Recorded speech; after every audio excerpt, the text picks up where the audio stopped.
Yeah. So Self-care is very important in my practice. When I'm dealing with entrepreneurs that hold big, powerful positions in their own right, self-care is number one. I think we said this already. We can't show up for anybody if we're not showing up for ourselves. So I encourage self-care, taking time, getting a massage, meditating before you even start your day, before you pick up your phone, just making sure that you take time with whatever your practice is. Take time to hear, to write and reflect, and even speak life into your day. I believe in affirming and reaffirming your day and yourself and everything that's going to come with it.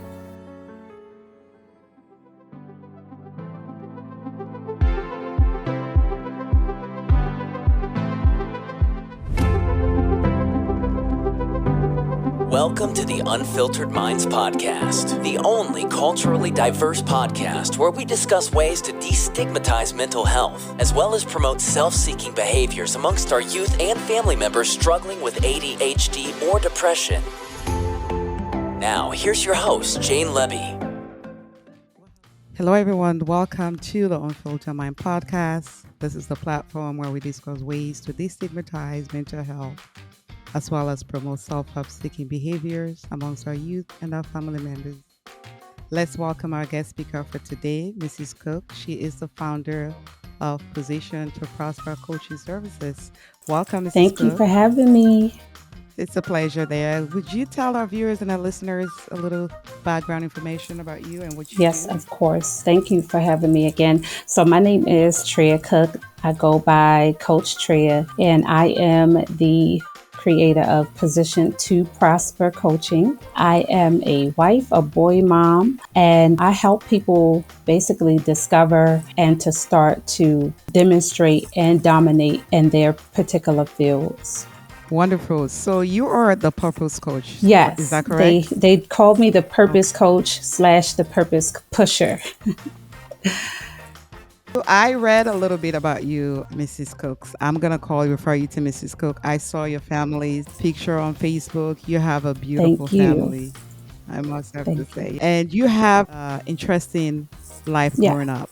Your family went through divorce and you were a troubled teen. I read that. Give us a little backstory about your childhood. Yeah, I had a really great childhood until the divorce. I was basically raised in a Christian home, a young lady full of faith. And the fork in the road for me was my family's divorce and finding out that my stepdad, who I always believed was my biological dad, was not my biological dad, which brought about a lot of questions about my identity. It led me on to a search for my biological father. But in that choice, I also lost my stepfather's relationship. And because my mom was going through her own divorce and trauma from that, trying to find herself and her way, me and her, we did not stay connected either. And any teen that's out there without any parental guidance and structure, they will go down a spiral like I did. Fortunately, that was my path until God really intercepted me on my way to doing absolutely anything I was big and bad enough to do. And you're doing wonderful things, great things in the community. And you're also giving back to the community as well. Can you speak to that? Yes. Do you have anything specific that you saw that you wanted me to touch on? Yeah, the Juvenile Oh, Detention yes, Center. yes. So I was definitely in and out of juvie as a young teen. I was not ever in trouble until I got dropped off basically at a group home. And I was with young kids that were criminals and they were like a part of the system. And because I was around that, I felt like, well, I must not have any worth. And I began to do things that ended up leading me into the system as well. So I went in and out of juvenile detention center from the age of about 14 to 17, short stints and then longer. Eventually, one day, God, he showed me as I was looking out of a window in my cell, he told me that I'll be coming back to this place to influence and encourage, inspire young women that are in my situation. And I held on to that throughout the years, even when I didn't understand my purpose or worth. I've remembered that part. And now today I am leading young women, young men, adults, just really motivating and inspiring anyone that I come in contact with. I wanted you to share your lows because we're going to talk about your highs, but I want our viewers and our listener to have a little of background of where you are coming from and where you are today and the great and wonderful things God has Thank you. blessed you with. Yes. They call you the purpose coach. I know a lot of adults that don't even know what their purpose are. God created everyone for a Yes. purpose. How do you know your purpose in the first place?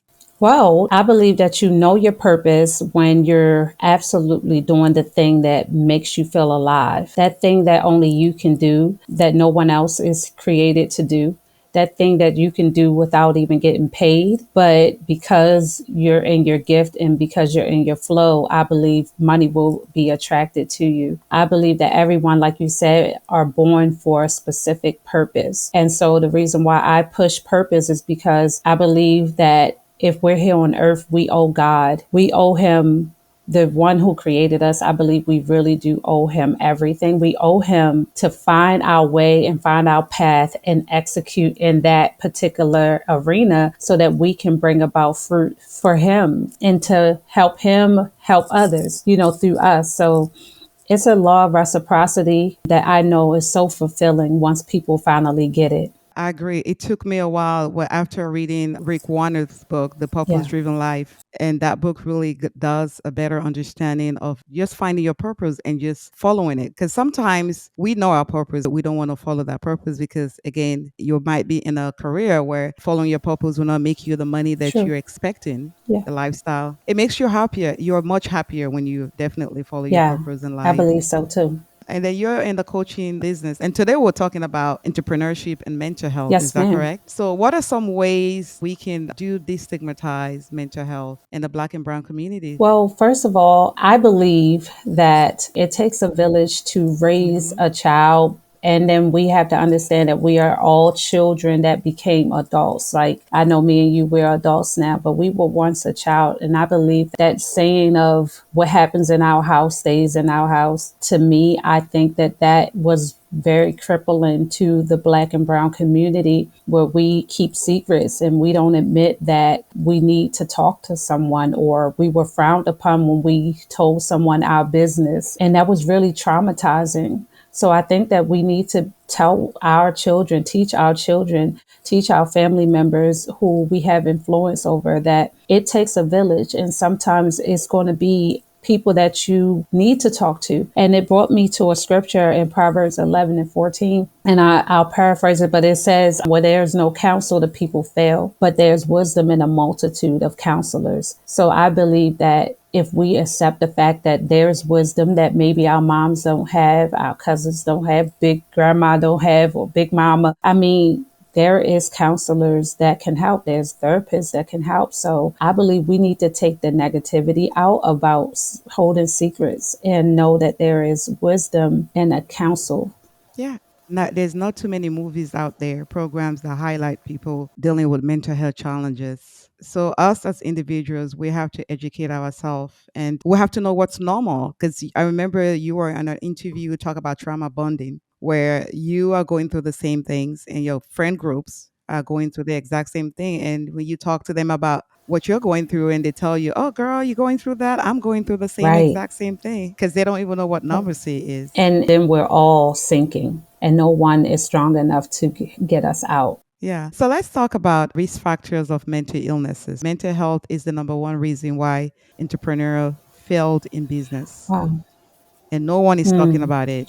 Well, to put it in an entrepreneur's perspective, I Hmm. believe that support groups, being around other entrepreneurs that support each other, is very important. I know that starting a business is very taxing, and even the risk of not making the money that you really need to make to provide for yourself and your family. But for me, I really believe that you have to put God first. And for me, I don't start my business until I handle my business. And that's with having intimate time with God. And I know that it's not just that, but I also have a practice of my physical health. And then I have someone that I can go to for my mental health.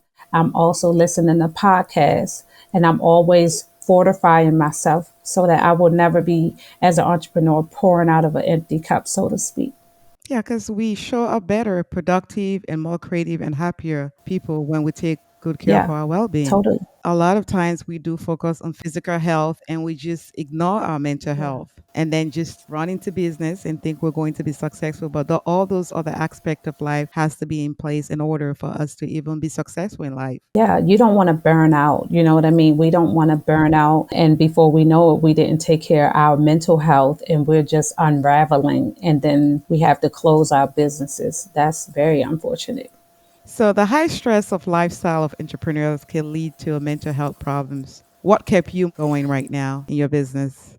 My faith, definitely my faith. I have to say again, my spiritual health is very important, but then adding those other components, having a therapist on your team, because being a business owner doesn't mean that you don't have family drama. You know what I mean? I'm a mom Hmm. of two. And when I had my second child, I experienced anxiety for the first time. And I did not like the way I felt. I didn't know what anxiety felt like until I was a wife, a mother of two, and a business owner with multiple components in my business. And I just felt overwhelmed with anxiety and my heart was fluttering and I had to deal with that. So I would say to people, don't ignore the signals. Don't ignore your body. Don't ignore what your heart is feeling. Take time for yourself. That is so right. Because talking about that, there was a survey done at the University of San Francisco about 250 entrepreneurs, and they found that about 30 reported dealing with depression. And among depression, it was also anxiety, ADHD as well. So Yeah, it's real. so real. So let's talk about isolation. You starting a new business, you know Oh, how yeah. that can get. You want to be Hmm. successful and you want to do the things the right way. You want to make money. I mean, your social life, it can definitely affect your social life. How have you been able to manage that? Well, I'm going to give you something recent. God challenged me, and I say challenged me because I thought I had opened up another leg of my company where I wanted to Hmm. become a investor in property and real estate. And so here I am. I started this new branch of my business called TLC Luxury Living. And I have Airbnbs there and everything like that. And I wanted to invest in more properties to become eventually like a hotel chain eventually. But God told Yes. me,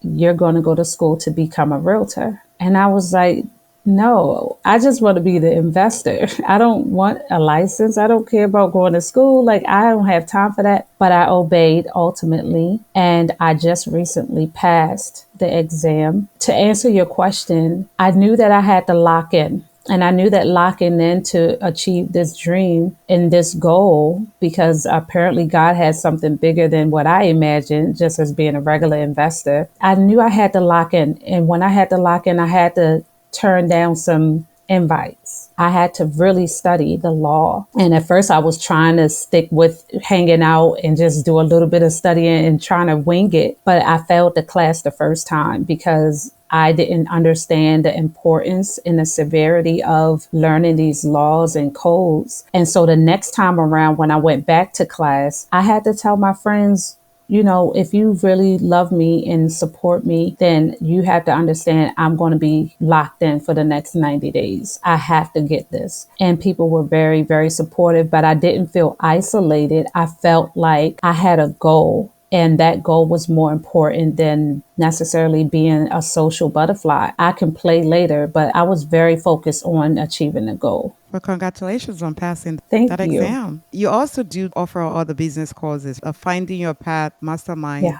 Your Purpose, and you also have ABCs of Airbnb course. Are those like a group classes? Can you tell us about those courses you currently Sure. offer? So right now they're one on ones, but the mastermind is going to be like opened as a group study. And the Airbnb is going to become group as well because I want to be able to give the information one time to a group and then offer the personal one-on-one coaching after if anybody needs a hand to like walk them through the process. I love walking hand in hand with people that needs that. But right now it's one-on-one. So tell us about the Business Credit Funding 101 Yeah, course. so some people they have been entrepreneurs forever. but they don't even know about business funding, business credit. They don't know any of that. And I was really surprised at how many people didn't know about business credit. And so they would fund their businesses by themselves with their own money. And a lot of businesses, they fail because of lack of funds. So it's very important to me to let people know that these big banks like Chase, like Amex, like Navy Federal, and so on and so forth, Bank of America. These are my personal, I call them business partners because they give me funding and I don't have to touch my money. All of my money can go back into the investing of the business.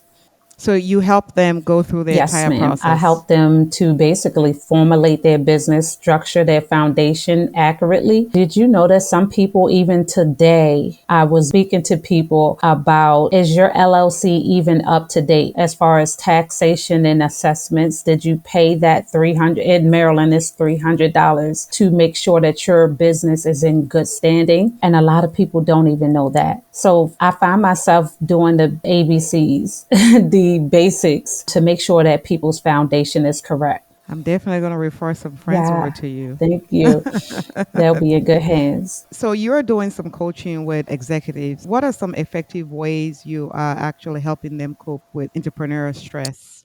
Well, a lot of the executives that I work with, we talk about practices outside of the workplace to make sure that they are living their best life, like as far as emotional health, mental health. Those are key components to be in your best self when you're showing up for a corporate job or in any way, even as a wife or a husband or a mother. Like we have to make sure that we're doing things like spiritual practices, health practices. So basically, we just go over a lot of different tools to use. And I am a Christian coach. I'm a faith-based coach. So a lot of times we pray even. So I love when I'm able to pray with my clients as well.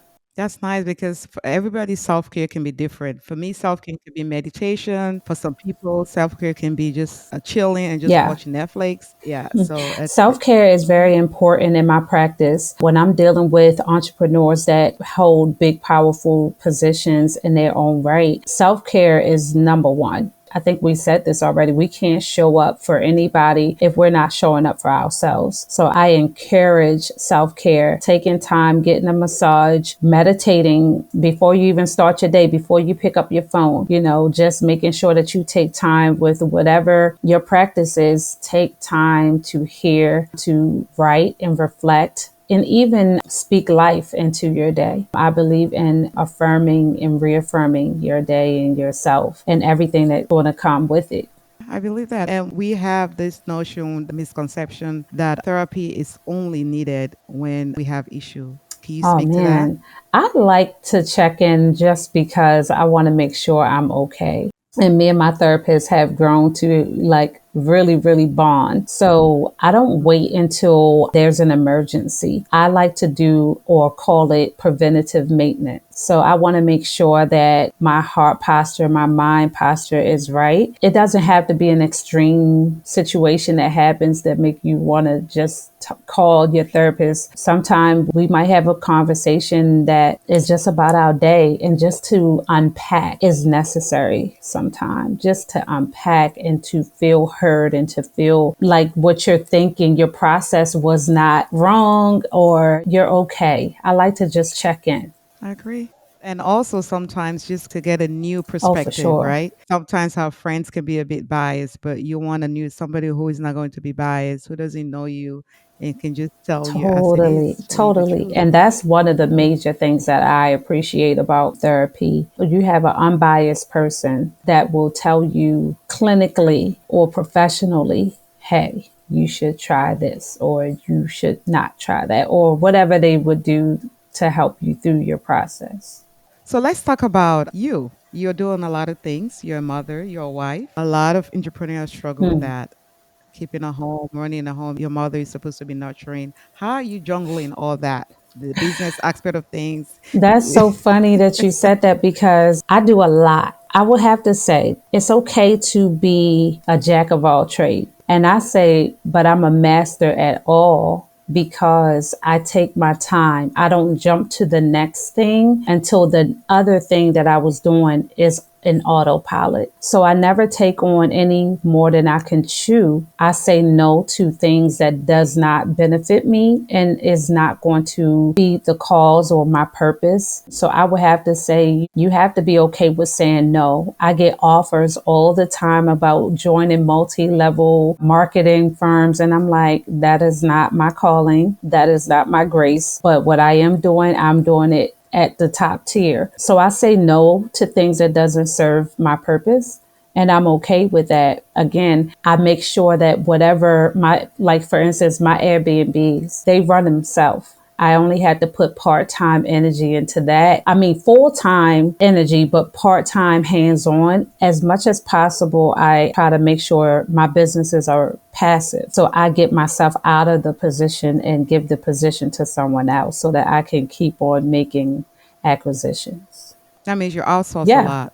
If I can, like right now, Yeah. my husband is down taking care of one of the units for a check-in. We had a checkout today. We'll have another check-in tomorrow. And we are a great team. So you asked me about how I juggle. My husband is my partner. He's everything. Like we both support each other and we tag team and we're a great team. And even my sons, they hop in where they can and they help out too. So it's a beautiful balance. Are you I reside in am. Maryland? Yes, I'm in Maryland. Oh, wow. How many Airbnbs do So you right have? now Units? it's two. So we are always looking for more, but right now we're looking for multi units. So now that I have my real estate license, I can look for multi units and also I'll buy them and get the commission. Miss Cook, there's a parent who is watching today who has a troubled teenager or who's struggling with a child that just lost faith that they're going to turn around. God is going to do great things for them. Like you said, your trouble started when your parents went through divorce, and you even sell drugs, right? At some Yeah, point. I did. Yeah. Yeah. I did a lot of Yeah. things just to survive. Drug dealing was definitely one of those things. Tell a mother today what that wants to give up on their kid. What a word of encouragement that you can give Sure. them. So, first of all, I want to say don't give up on your children. Don't give up on your children, please. I know that it could be hard, and I understand both perspectives as a troubled teen rebelling and as a mom that is now raising men of standard. I understand both spectrums, but I say don't give up because the very thing that they need is the encouragement. I think that because I started to hear the opposite of the truth about me, I started listening to the lies. I started listening to the reality of what people saw about me. But if you believe that that's who you are, you will fail. You will continue to fall. So, what I would say to a mom that's struggling with their teen, I would say speak to that king or that queen in them and really call out the things that you don't see, but you know exist because you know what you put in them. And if you give up on them, that means that you don't believe in what you put in them. And so for me, I say call out the greatness in them. I was in a Target store the other day and a young lady was cursing her child out so bad. I felt the punches verbally. I felt it. And I was compelled to go across the Target to find this young woman. And she was 24 years old. Her son was 8. And I went to her and I did not go aggressively. I went to her and I said, you know what? You're a great mother. You are amazing. And it disarmed her. And her son ended up giving me a hug so tight just because he just needed someone that can just speak differently. So for me, parents, I think that you should never speak the same that everybody else is speaking about your child. You have to be the one because you are the one that held them. You birthed that seed. You're the one that can nurture that seed. You're the one that can cultivate that seed. You're the one that can get the best out of that seed. It's your words that will water and make the most impact in that child's life.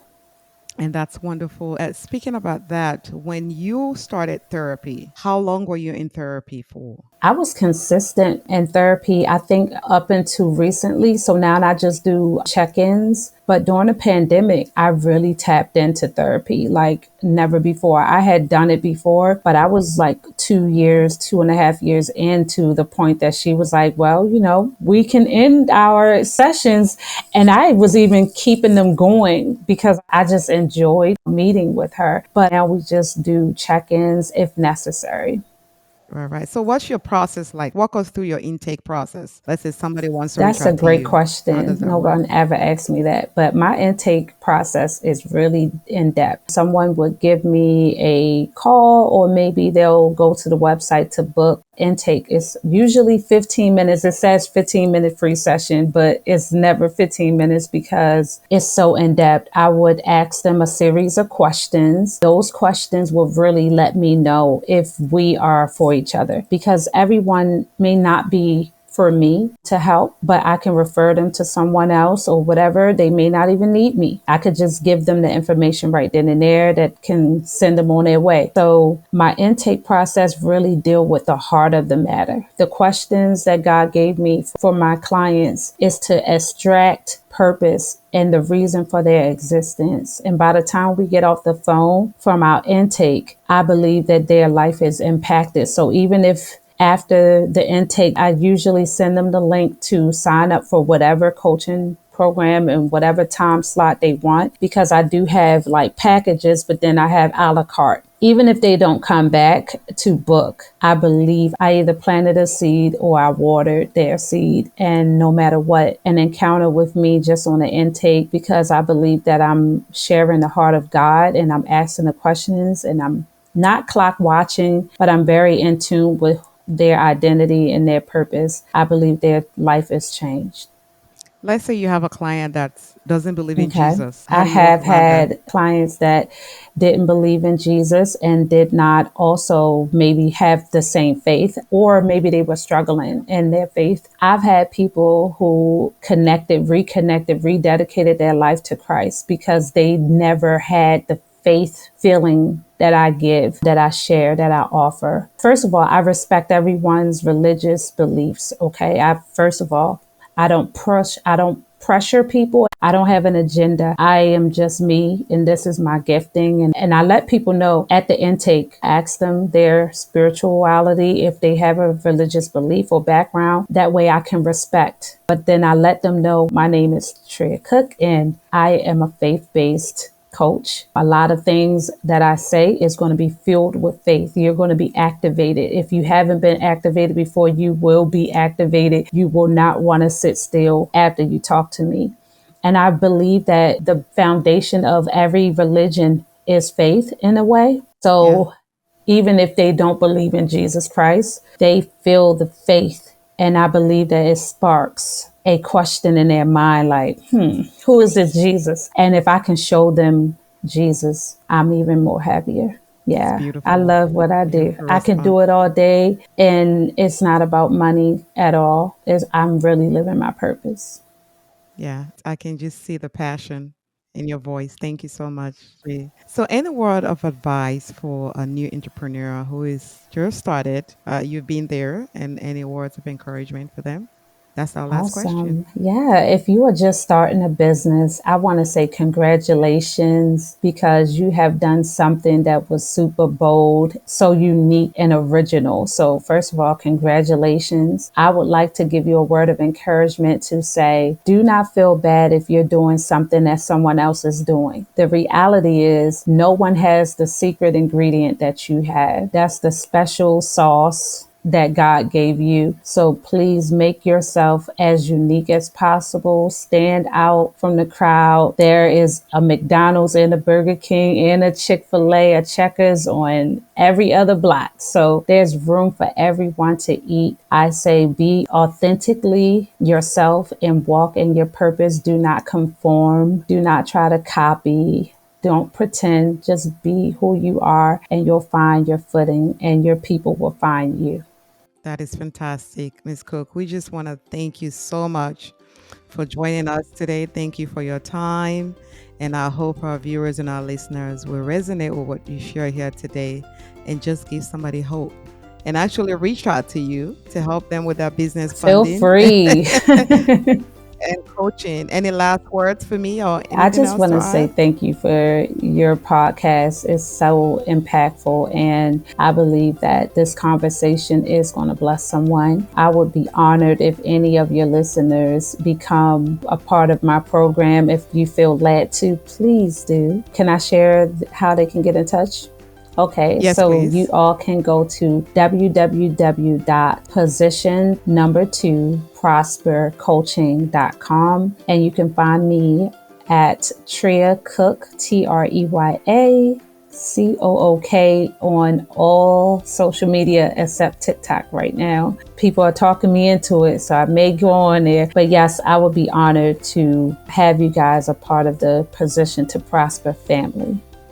And we do share all your information once the video is Awesome. published. And we tag you in all of our social media platform as well. Perfect. So any links will be linked to the videos when we publish them. Awesome. Absolutely love supporting youth and young adults in their process. So if anyone has opportunities and feel led to reach out to me for speaking engagements, I would love to empower and impact the youth as well. Thank you, everyone, for joining us. Thank you.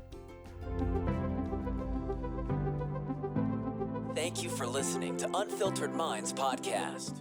If you love what you're learning on our podcast, we ask that you please join the Unfiltered Minds community by subscribing and sharing our podcast on YouTube. Or you can listen on Apple Podcasts, Google Podcasts, and Spotify. Our dedicated team of ADHD coaches are committed to making a positive impact on the lives of our listeners. Through our thought-provoking podcast, we offer valuable resources, PBT training for ADHD, and a supportive community that understands the journey of mental health challenges. Also, you can visit our website at theunfilteredminds.com, where you can sign up to be a guest on our podcast, as well as sign up for our 8-week parent behavior training course on ADHD.